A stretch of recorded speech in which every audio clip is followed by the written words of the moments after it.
সোমবার প্রধান উপদেষ্টার বাসভবন যমুনায় তার সঙ্গে সাক্ষাৎ করেন বাংলাদেশে নিযুক্ত মালয়েশিয়ান হাইকমিশনার সুহাদা ওসমান। এ সময় দুদেশের স্বার্থ সংশ্লিষ্ট গুরুত্বপূর্ণ ইস্যুতে আলোচনা হয়।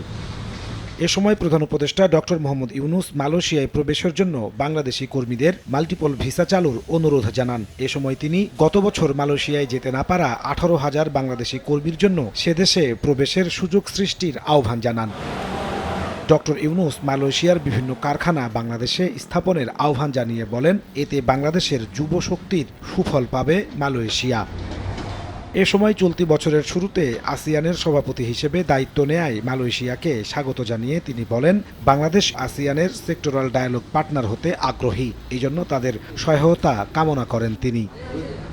বাংলাদেশে বিনিয়োগের আহ্বান জানিয়ে দুদেশের মধ্যে সম্পর্ক আরও মজবুত হবে বলে প্রত্যাশা করেন প্রধান উপদেষ্টা ডক্টর মোহাম্মদ ইউনূস। নাজমুস সালেহী, সময় সংবাদ, ঢাকা।